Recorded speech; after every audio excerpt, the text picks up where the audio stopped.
Well, greetings and salutations, everybody. Welcome to the John Campea Show here on my YouTube channel. I am, of course, your humble host, John Campea, and it is an honor and a privilege to have you guys joining me here today, as every day we get together here and talk about our favorite things, the world of movies, a little bit of television, some other stuff mixed in there too, but we're all just big, giant movie fans here, and that's what we're getting here to talk about today.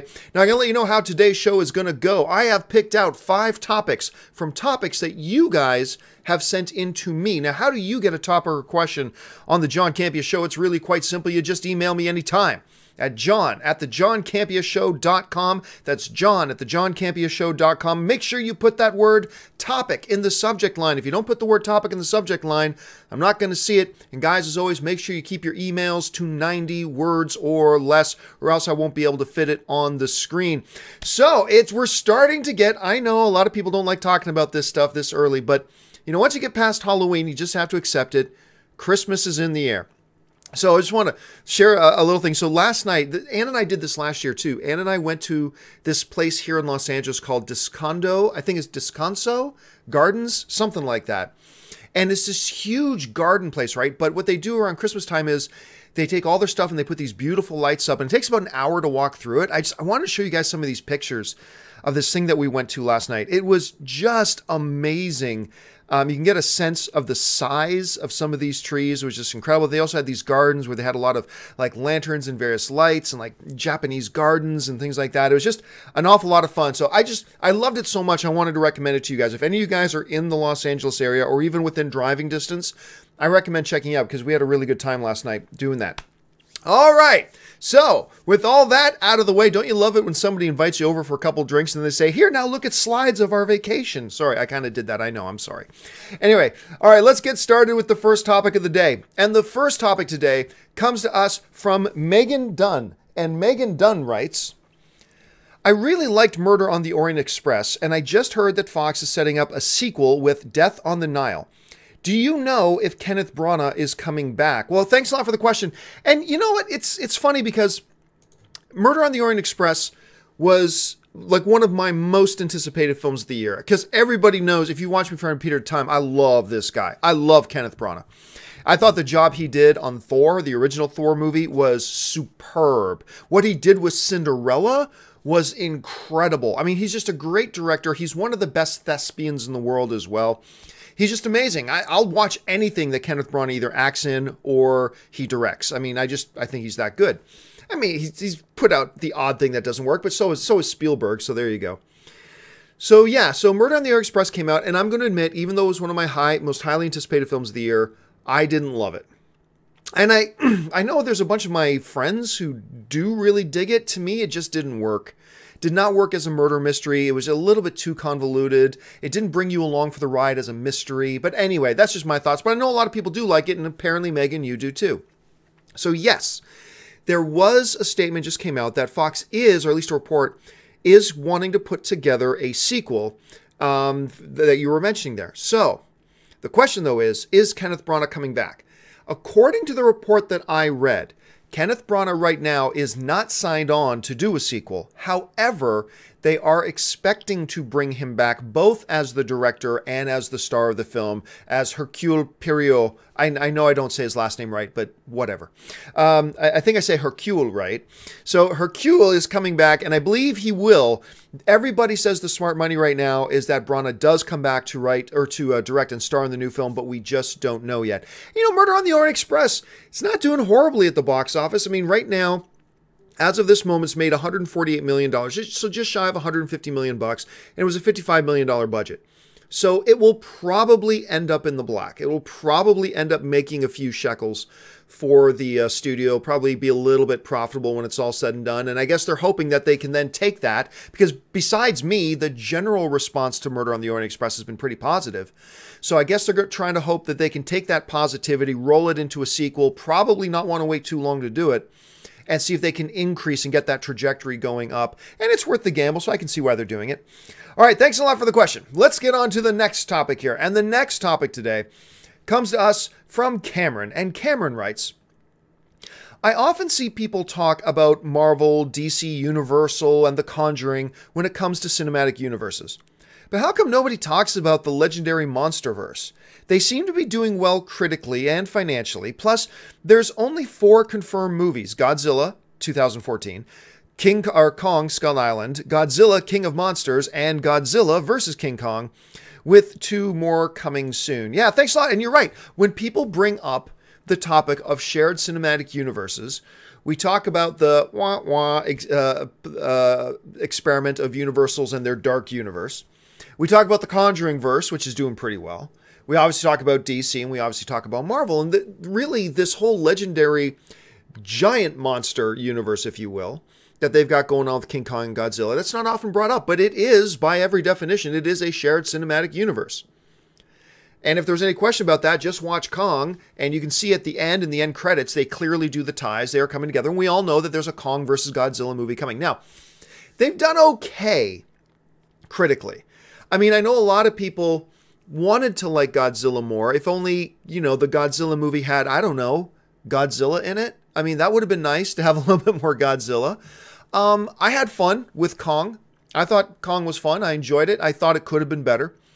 And as far as box office goes, they've done okay. I believe King Kong made somewhere in the neighborhood of 566, 567, somewhere in that neighborhood, $1 million. Not bad for a big budget film. I think Godzilla came in just south of that, or like $520 million, somewhere in that neighborhood. Godzilla came in there. Again, not bad, not spectacular, considering I think Godzilla was like in the $150, $160 million budget range. So not great, not horrible, okay.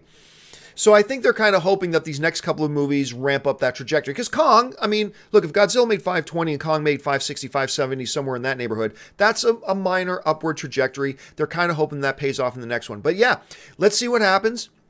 Can they expand this? I mean, how big of a cinematic universe can you have around like enormously giant monsters? I'm not sure how deep they can go, or if it's just simply a Kong and Godzilla crossover. I don't know if they're going to bring in other like 3rd, 4th, or 5th other characters to make solo movies around that are also giant monsters, just doing the same things that happen in Godzilla and King Kong. I don't know if they're going to do that, maybe. But what did you guys think of Kong and Godzilla? What do you think about their shared universe experiment? Do you think Kong versus Godzilla is going to be great or bad? What do you think? Jump in the comments below and let me know your thoughts. All right, let's move on now to the next topic. And the next topic today comes to us from Sean Burtt. And Sean Burtt, right? Why is everyone buzzing about this new Tarantino movie? I get that the idea of it is interesting and exciting, but the reports are that it had a $93 million budget. Did no one pay attention to The Hateful Eight? It made no money. So, why would Sony pay all this money when history doesn't really justify it? Okay, so for those of you who don't know, and I'm going to bring up some information here. Here we go. So basically what happened, Quentin Tarantino has made all of his movies with the Weinstein Company, right? He has been partners with the Weinstein Company forever.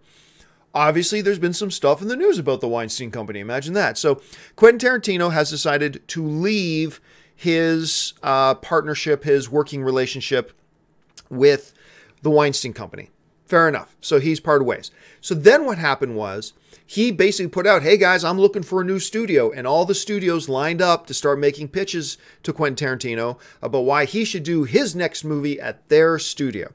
And apparently the winner of that bidding war came out to be Sony Pictures. Quentin Tarantino has chosen to work with Sony Pictures. He put out a statement like he really loves Sony, blah, blah, blah, blah, blah. But anyway, part of the price tag of working with Quentin Tarantino is that Tarantino demanded a $93 million budget for his new movie. Now, his new movie right now is tentatively called like Untitled Number 9 or something like that. That's just a holder because it's Quentin Tarantino's 9th motion picture. So it's just being called that. It has something to do, it's loosely connected with the Manson murders and Sharon Tate, and apparently they're talking to Tom Cruise and Brad Pitt and Leonardo DiCaprio and Margot Robbie to all be in it. I mean, if that works out, oh my God. So now also Sony had to agree that they would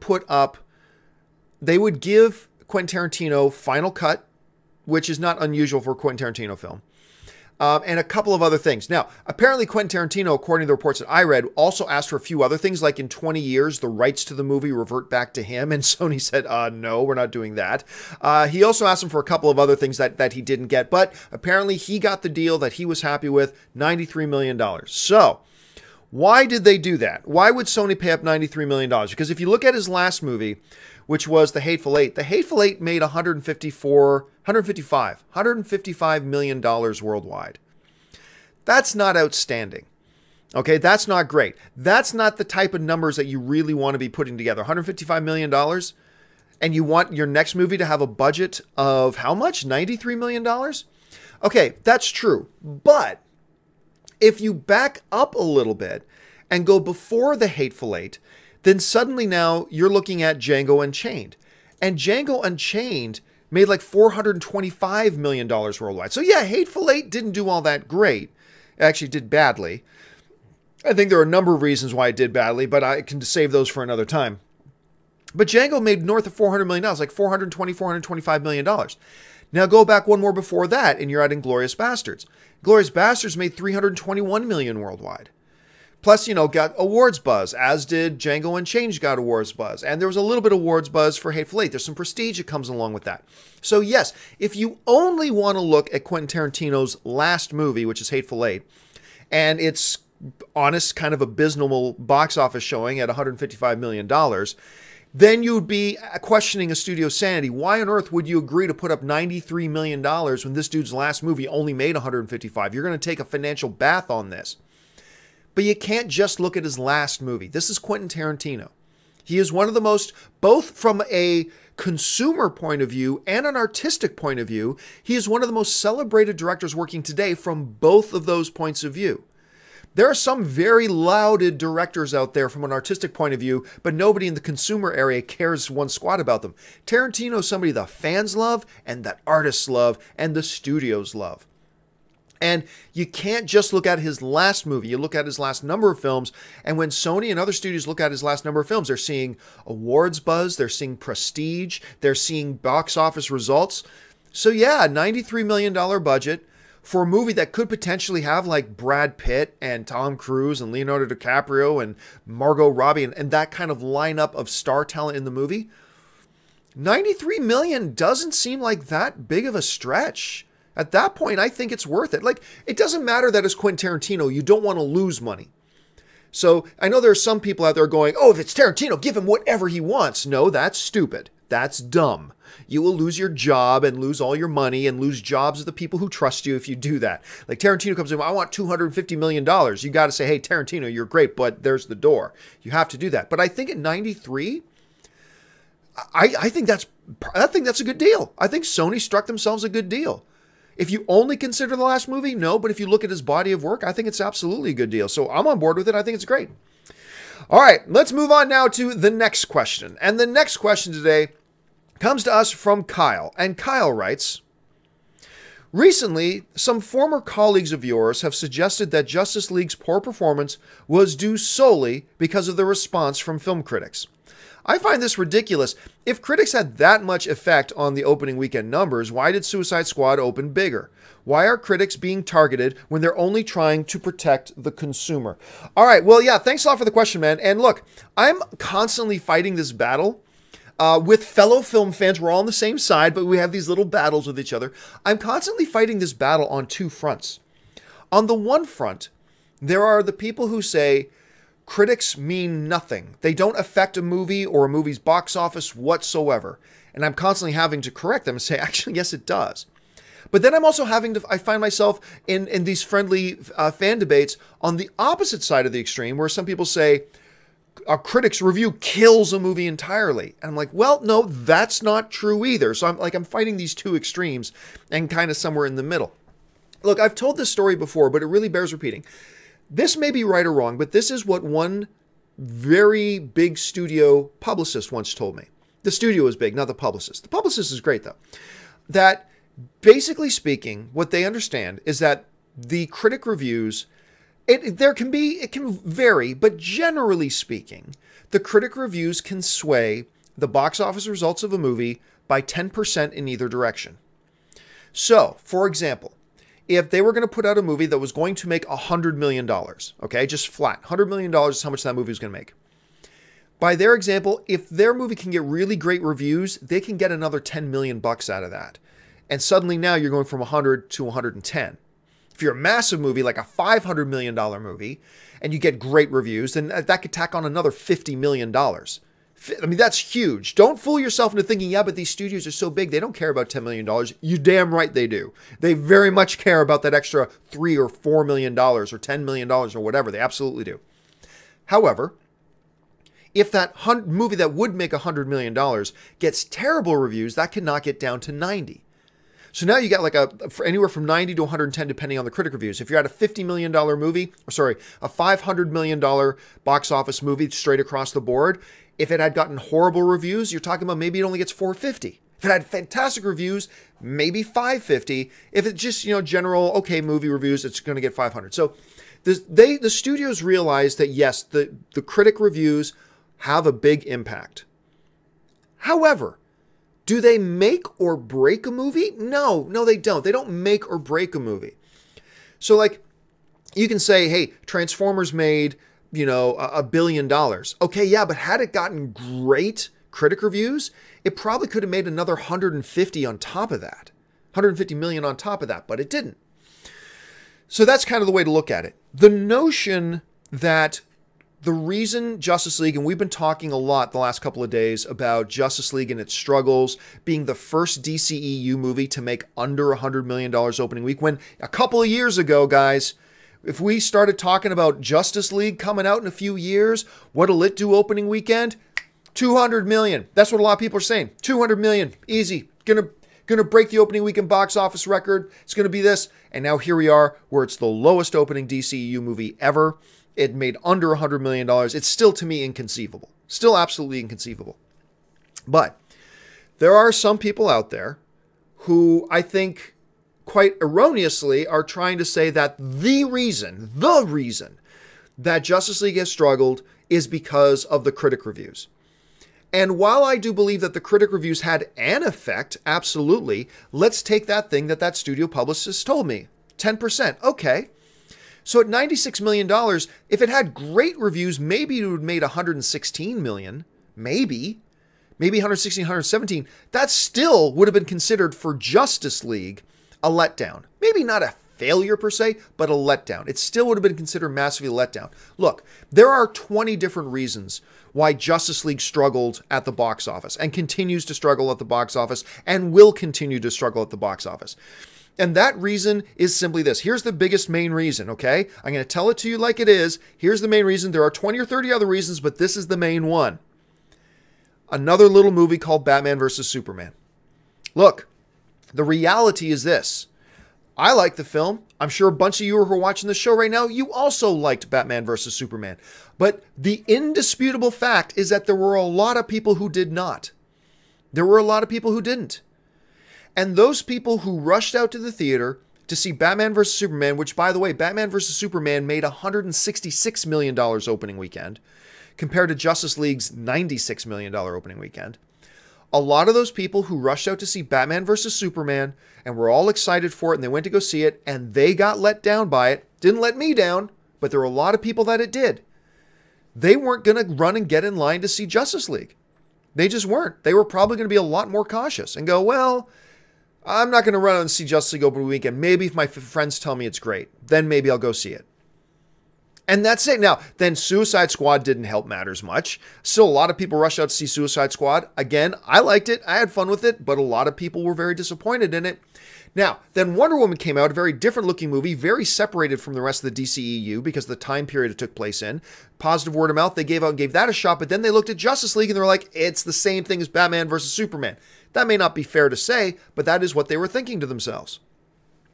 So yes, the marketing has something to do with it. Absolutely. For the life of me, why you don't put Superman in the marketing for this is one of the most idiotic things I've ever heard of. Maybe the time of year. Did it have anything to do with Thor opening up 2 weeks before? Did it have anything to do with this? Look, there's many, many different reasons that on their own level contributed to the struggles of Justice League. But the big one wasn't the critics. The critics had an effect. There's no doubt it had an effect. But I think the effect that they had was marginal compared to the bigger culprit here, which is that Batman versus Superman did not win over the audience. And there was no way to really know how good or bad that was going to be until Justice League came out. Justice League was the ultimate referendum on what did the general movie-going audience think of Batman versus Superman. Justice League was really that referendum. And the referendum results, I mean, we're seeing it. We're seeing it. It's unfortunate. I've seen Justice League 5 times. Clearly, I have a lot of fun with it. I've dragged different groups of people out to come see it with me. For the most part, they've liked it too. Not everybody I've brought with me has liked it, but for the most part, the people I brought with me have liked it as well. I know there's a bunch of you guys out there who like the movie. I'm sure there's some of you out there who do not as well. But I think the big problem was not the critics.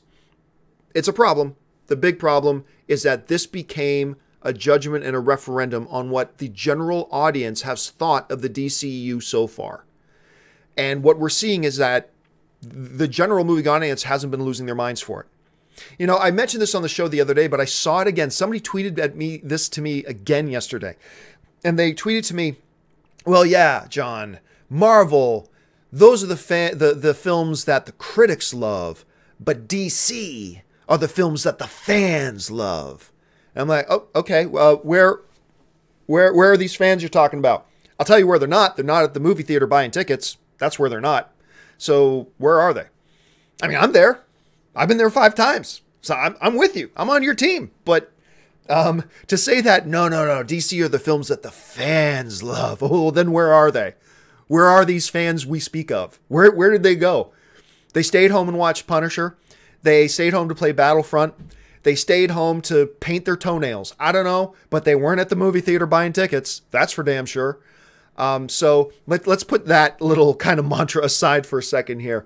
And then, of course, we get in the discussion again about where does Justice League go from here. But we talked about that the other day. And I'm sure we'll talk about it again in the near future as more theories evolve. Actually, it's funny. I had a lot of people emailing me theories about how DC should proceed at this point. And I'll be honest, some of the ideas I read were really good, but we'll talk about those another time.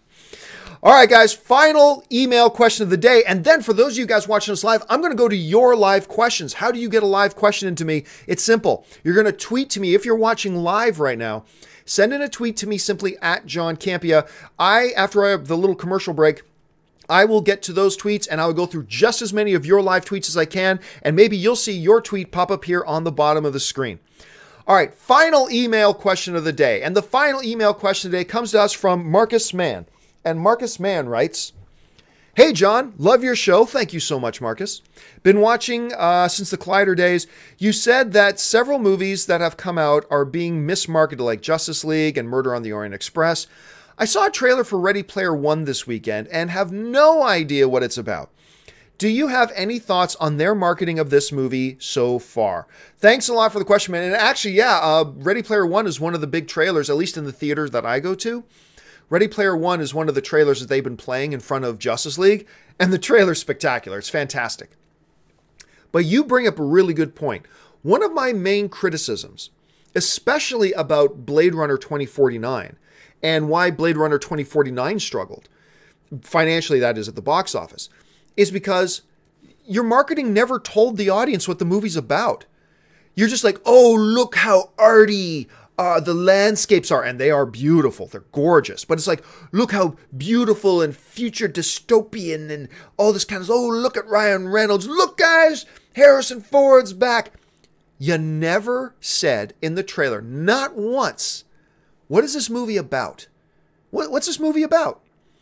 And I made the analogy that, like, when you put out a huge marketing campaign and you never even bother telling, don't give away spoilers, but you never bother even telling the audience, hey, what's this movie about? It's like being Best Buy, putting a box on the shelf that says box of mystery and putting an $80 price tag on it. And a consumer says, oh, hey, I'm thinking about buying this box of mystery. What is it? Oh, you have to buy it and take it home and find out. It's a surprise. Oh, well, I'm not stupid, so I'm not going to do that. I'm not going to give you $80 when I have no idea what it is I'm paying for. And that's essentially what Blade Runner 2049 was asking the audience to do. Hey, just, well, what's the movie about? Never mind. Just buy the ticket and come into the theater and watch it. But what's it about? Oh, we can't tell you that yet. It's a surprise. No, don't tell me how it resolves. Don't tell me the twist. Just tell me what's it about. No. We want to save it for you as the audience member. Come on in. And the audience said, no, we're not going to do that. And that's what happened to Blade Runner 2049. Despite the fact that it's a really good movie, You never give the audience an incentive to come in and watch it. It's your job as marketing to convince the audience that they should put down their money to come and watch your film. And if you're not even going to tell them what it's about, and I think there have been a couple of other movies that have suffered from that. So, Ready Player One. That trailer I watched yesterday, fantastic. It's a fantastic trailer. But it doesn't really tell you anything about the movie. It says it tells you where the movie is set. The movie is set a little bit in the future where a lot of the society plugs into this virtual reality game. Okay, that's the setting of the movie. Great. But what's the basic idea? What's the movie about? And the trailers do not give you that at all. So you get some people, like this email that we get here, saying, hey, I'm watching the trailers. I have no idea what this movie's about. Okay. The big difference here, though, is this. Number one, that Ready Player One is based on an insanely popular novel. So there are a lot of people out there who know what this story is already about. But more importantly, this is the second big point, and this is the most important point. The movie's still 4 months away. It's still 4 months away. See, at this point, I believe in your marketing, you're just putting out the spectacle, right? Look at this movie, a virtual reality world, these characters that we love from the 80s movies and blah, blah, and visually and directed by Steven Spielberg and letting people know. And then the people who've already read the book know what's going on, right? But they still have 4 more months to put out other pieces of marketing that then start to reveal, okay, here's the plot. Here's the basic idea of Ready Player One. And they'll do that. Give them another month or two. Wait till after Christmas, and then you'll start seeing a trailer or two start coming out that does give the audience at least a general idea, here's what this movie's about. So with this movie still being that far away, I wouldn't worry about it. I think they're perfectly okay. I think they're perfectly fine. Don't need to worry about it yet at this point. All right, but what do you guys think? Are you guys looking forward to Ready Player One? What have you thought about the trailer so far? Jump down into that comment section and leave me your thoughts. All right, guys, we've come to that part of the show now that I do every day. That's a little commercial break, a 1-minute commercial break for me to do my shameless plug for the one thing that actually is responsible for me being able to do this show at all, which is my Patreon campaign. Check this out. We'll be back in 1 minute. For those of you who have followed me for any period of time, you guys know that I made the decision recently to leave the corporate overlords. I no longer wanted to work for corporations. I wanted to be an independent content creator. And the only way I've been able to do that is by the support of my Patreon supporters. So what I would like to do is to ask you guys who watch my shows, who spend any amount of time with me every single month, to consider going over to www.patreon.com/John Campea. There you'll get all the information about what exactly does it mean to be a Patreon supporter of mine? What does being a Patreon supporter do for helping to make sure that shows like this one and all the other shows I do here on my channel can actually be produced? And on top of that, what benefits are there to being a Patreon supporter? And maybe if you guys can check that out, if you decide you want to be one of my Patreon supporters, that would be awesome. And if you don't, that's perfectly fine too. I'm just happy that you guys have decided to be here today and be a fellow movie fan and join us in the conversation. So go and check out the website, see if you want to become a Patreon supporter. And now let's get back. All right, guys, and a special thank you to all of you guys, because there's already a bunch of you who have signed up to be Patreon supporters. Great gratitude to you guys. Thank you. You guys are the ones responsible for these shows being able to happen, so thanks a lot for that. All right, guys, with that out of the way, I'm now going to open up my Twitter stream here and get this thing ready to rock, and I'm going to take your guys' live tweets, and we are going to start the live tweet fest with the first Twitter question coming to us from H. Yinny B, who writes, John, hey, John, how high of a chance Jurassic World 2 is to repeat a success? Thanks and keep up the great work. Oh, great question. Look, it's hard to say right now. We haven't seen any real trailers or anything like that yet, but I do not think it will repeat the same success as Jurassic World. I don't think you're going to see Jurassic World 2 crack 200 million on its opening weekend. It's going to be successful. And it's going to make money. And it's going to do real damn well. Will it repeat that same success that Jurassic World had? I don't know. I think Jurassic World was a perfect storm of nostalgia with big visual effects pop, with Chris Pratt being one of the hottest guys in the world at the time, with all these things kind of coalesced into one big thing, and boom, you had this, and it broke the Avengers opening weekend box office record. The problem here is, while a whole bunch of people liked the film, I liked it, I enjoyed it, while the whole bunch of people liked the film, there's not a lot of people that loved it. You know what I mean? And there are a good number of people that didn't like it. They kind of felt disappointed by it. Because of that, I do think Jurassic World 2, and again, I reserve the right to change my mind on this once the marketing comes out and we get a feel for how is the audience buzzing about it. But right now, I don't see it doing 200 million. I see it maybe doing like 170, maybe 180, maybe even a little bit lower than that. And that'll be great. That'll be huge success. But repeat that success of the first Jurassic World? That's a tall order. It's a tall order now. I just don't know that that can happen. All right, let's move on to the next one. And the next one comes to us from Bob Linton, 1995, who writes, John, are audiences tired of Batman? Even Lego Batman did poorly, and that rocked. No, audiences aren't tired of Batman. Audiences are eating up Batman. Audiences love Batman. That's why even in Batman vs. Superman, a lot of the critics who trashed on Batman vs. Superman going, this movie sucks, this movie sucks. Oh, but Batman in this movie was actually pretty good. So no, I don't believe that for a second. Also, I would say the Lego Batman example might carry some weight if it wasn't for the fact that another Lego movie came out and it also really struggled. Lego Ninjago came out and it really struggled. So it's just the people aren't lining up in droves to see Lego movies. I mean, I think that's the case. And you're right, though. The Batman Lego movie was wonderful. I still think I like the first Lego movie better. But man, that Lego Batman movie was just phonetic fun. I mean, I just had so much fun with it. All right, next one. Comes to us from A Clay 19, who writes, John, is Coco worthy of a Best Picture nomination? Yes. Now, there are still some movies I'm going to need to see between now and the end of the year that are the Oscar contenders before I can really say that. But as of right now, in an era that we live in where you could have feasibly up to 10 Oscar-nominated films for Best Picture, Coco absolutely belongs in there. There is no overhyping Coco. Coco is wonderful. It is a wonderful film. And I had my doubts. You guys know I had my doubts going into it, and then I went to see it and I was just absolutely floored. I've seen it twice so far. You're damn right. I'm going to go rush out and see it again as soon as it's in my local theater. I'm going to go watch it again. It's emotional. The story is great. The cultural aspect of it is fantastic. And, like I said in my movie review, I know authentic Mexican culture about as much as Taco Bell knows authentic Mexican cuisine. But everybody I've talked to who would know about Mexican culture, they're all like, this movie nails it. They nail the culture. They nail the beliefs and the traditions and all the kind of stuff. And they played into this heartwarming, character-driven family.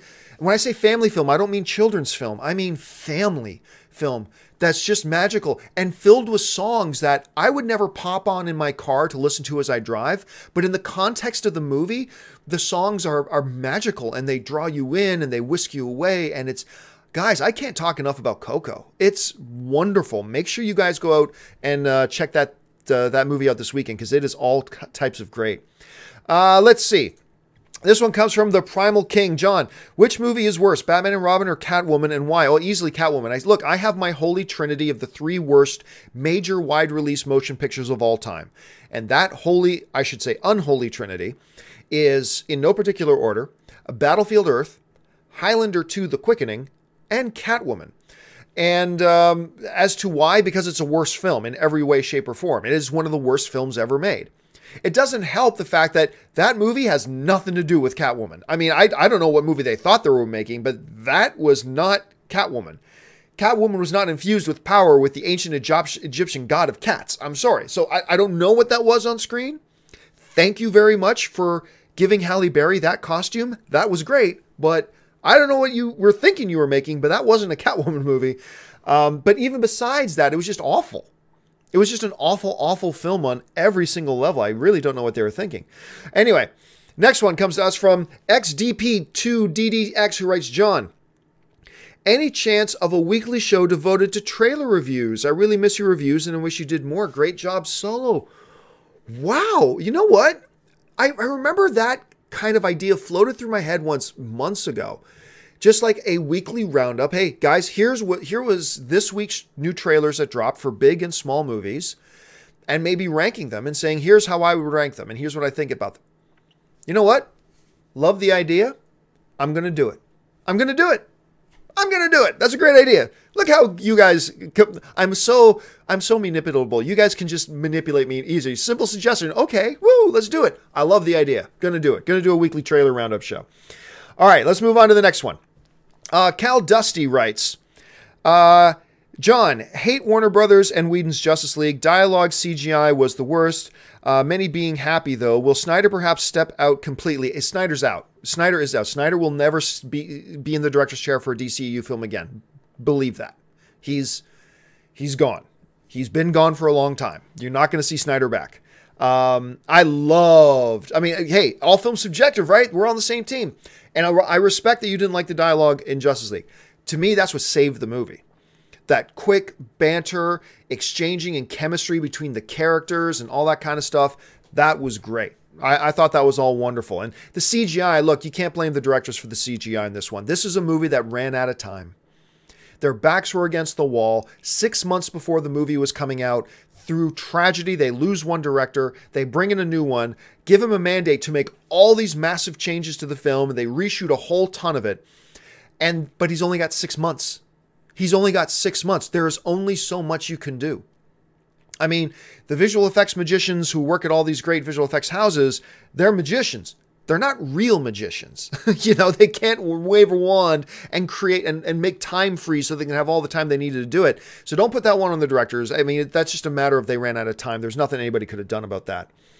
Let's see. Next one comes to us from Ryan X8, who writes, John, do you think Finn and Kylo will have a confrontation in The Last Jedi? And how do you think it will go? Well, the other day I was really happy. I got on the phone, texted Ann right away because I got my invitation to the world premiere of Star Wars The Last Jedi, which I was super stoked about because, and I'll be honest with you, I've been invited to the world premieres of the last couple of Star Wars movies, which are just like bucket list items for me. I mean, that's just nuts. But I wasn't sure that I'd get an invite this year because I'm not with a big corporation anymore. Like, I was with AMC Theaters, so because I'm with AMC, I get all these things. I was with Complex Network, so I got invitations. I wasn't sure now that I'm just a freaking nobody dude doing his own YouTube channel from his spare bedroom studio. I mean, that's all I am. I'm nobody. So I wasn't sure, but I got my invite. I can't even begin to tell you how giddy I am. I cannot wait to see this thing. But when I go see it, do I think that Finn and Kylo will have a confrontation? No, I don't think so.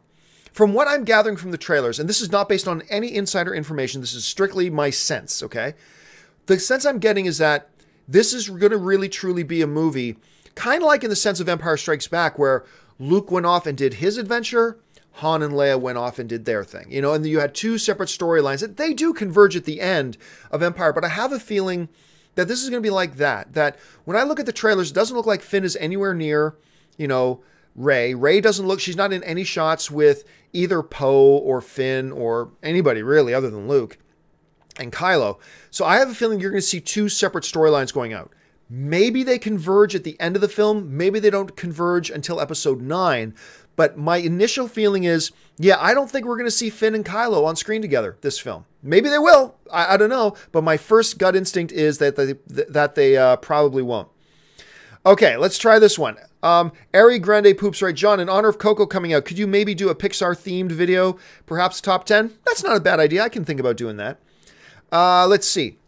Trevor Volente writes, John, Deadpool 2 box office predictions. Opening weekend. $140 million opening weekend. Worldwide, 710.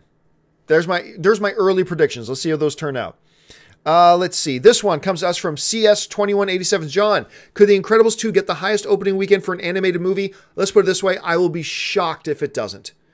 I would be absolutely shocked if it doesn't. Yes, I'll say not only is it possible, I'll put my money right now on that The Incredibles 2 will be the largest opening weekend box office animated film of all time. I believe right now that record's held by Finding Dory. I think that's the movie that holds it. Incredibles 2 will beat it. Take it to the bank. It's going to beat it. All right. Let's see. Full Metal Photog writes, John, did holding off reviews and Rotten Tomatoes hurt Justice League? It hurt. Yes, it hurt. Was it a huge factor? No, I don't think it was a huge factor.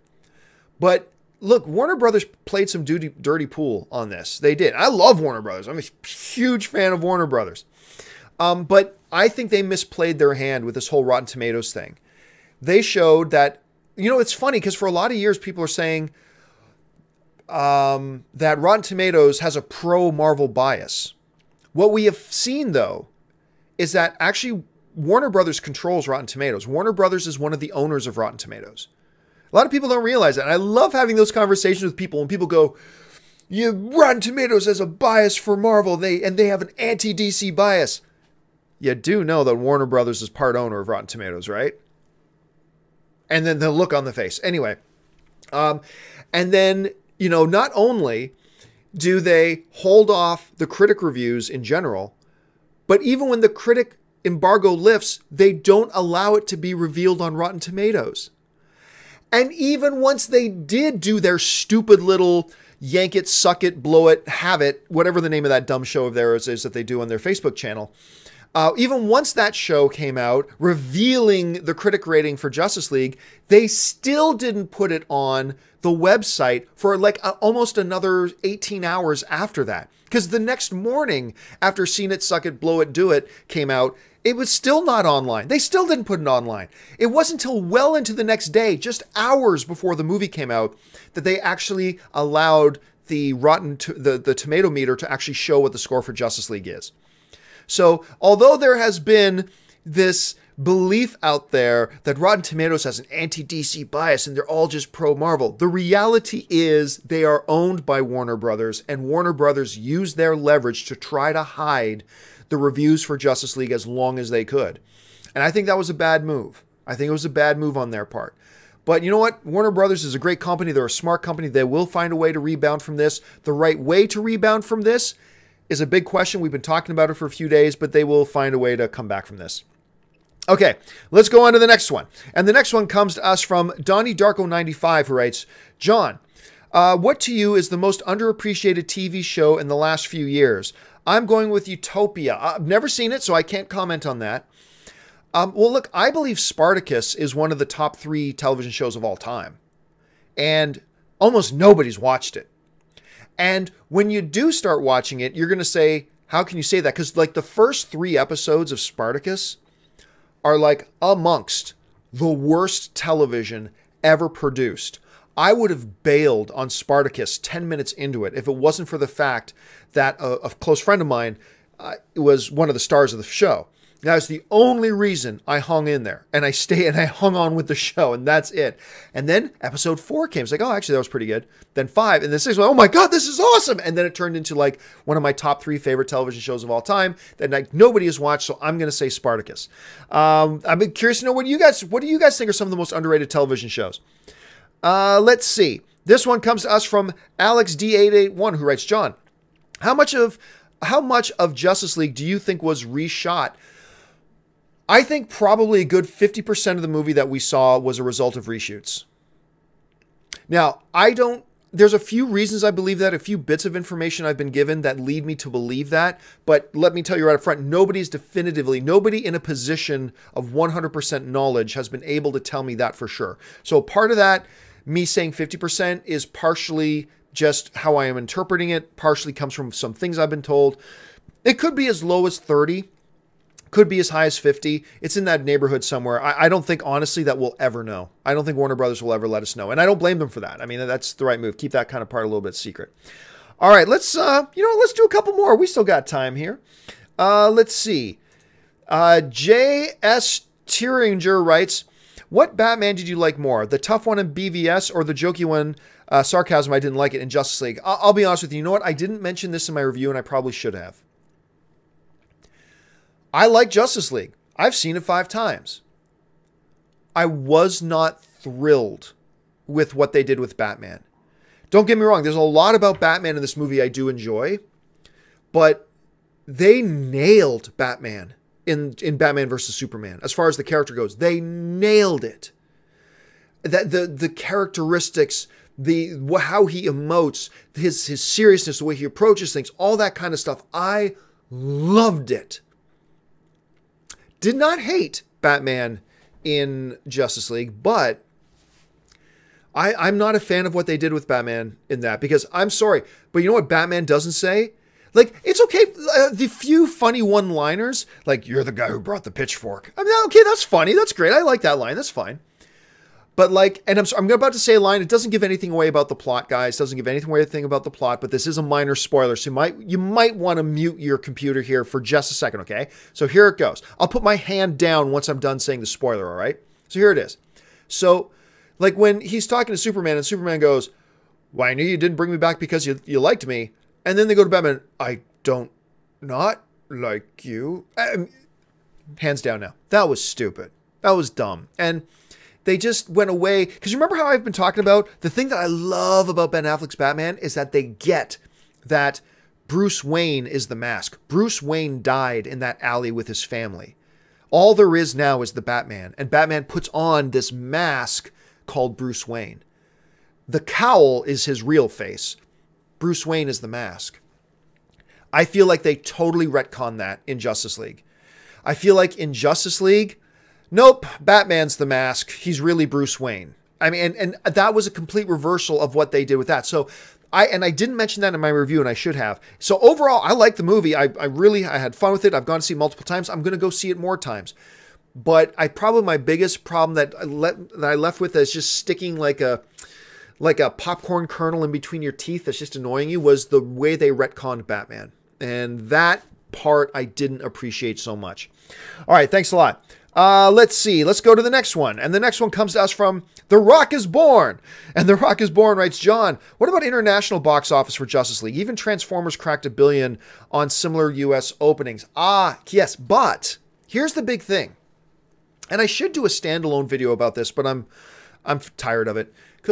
A lot of people are pointing to like the international numbers it made on opening weekend, right? But John, look at the international numbers. It broke this record, the biggest international opening for any Justice League movie.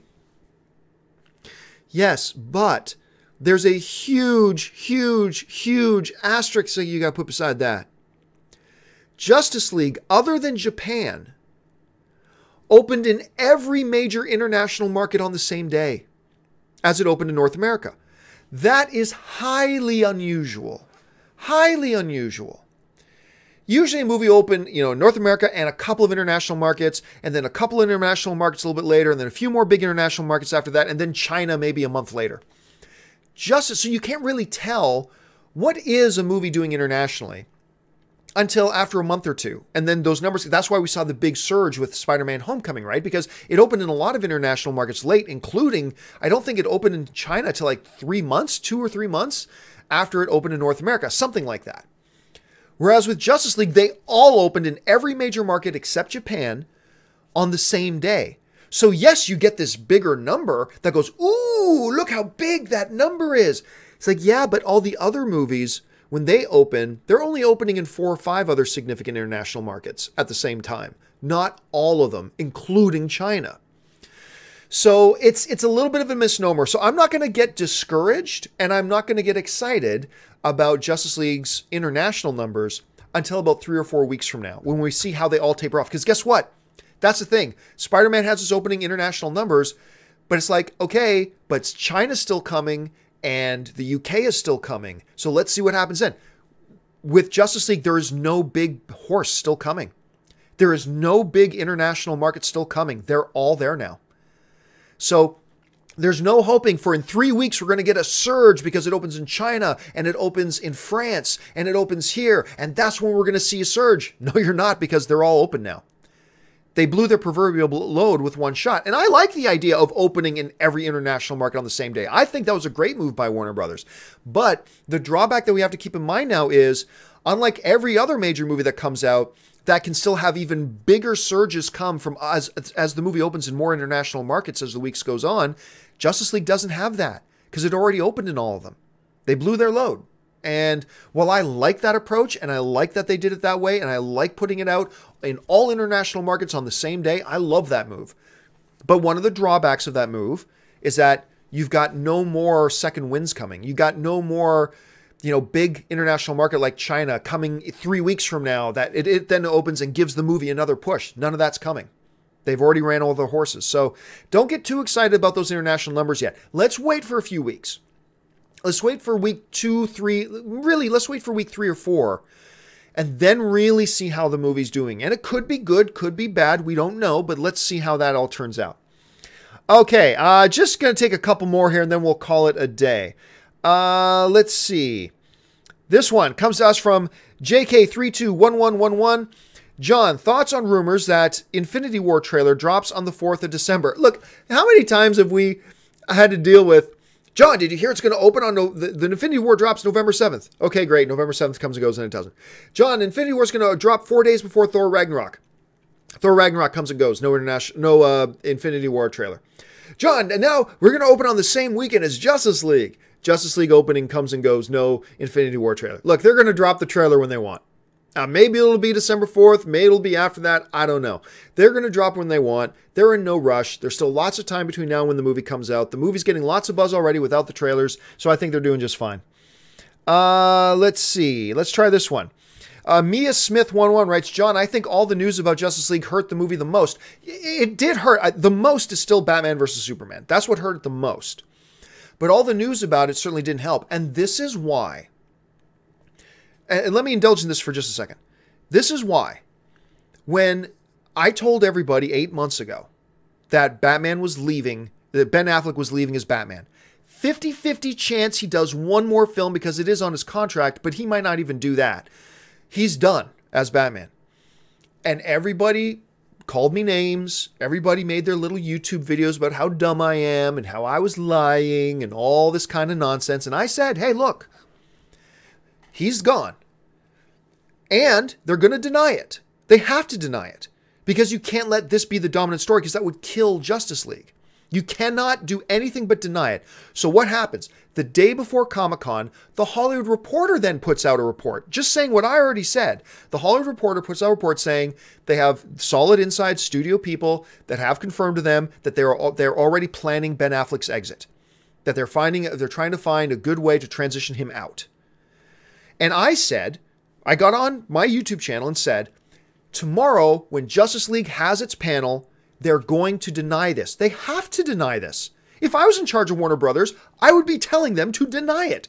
You have to deny it. You can't acknowledge it before Justice League comes out. Can you imagine how crushed Justice League would have been at the box office if they just came out, okay, yes. I'm sick and tired of it. Ben Affleck came out. I don't like the way certain things were handled, and I'm leaving as Batman. What do you think that would have done to Justice League's box office? So yes, I believe the rumors and the whispers and the reports about him leaving, sorry about that, guys. The rumors and the whispers and the reports of him leaving definitely played a part of how Justice League got damaged. Absolutely. However, imagine how big it would have been had they not denied it. Imagine how big the damage would have been had they not been denying it.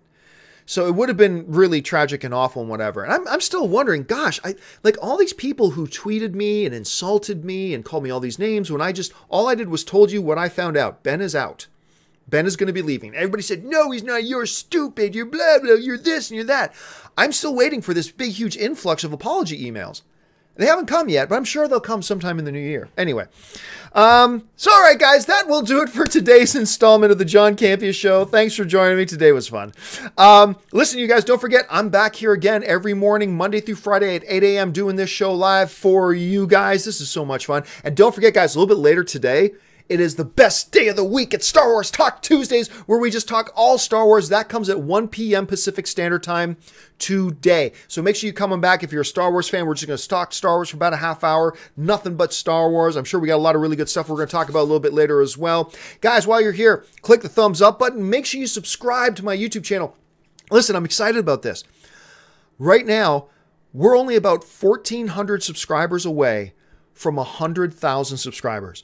When I restarted up my YouTube channel, I thought realistically, maybe August, September, October, November, December of 2018 is when maybe I could hit 100,000 subscribers. We are just now maybe a week away from hitting 100,000 subscribers. We got 1,400 more to go. We're at like 98,600, something like that. Do me a favor, guys. If you have not become a subscriber to my YouTube channel, click that subscribe button, become one of my subscribers, and come along for the ride. Guys, again, I said it off the top, but I can't emphasize this enough.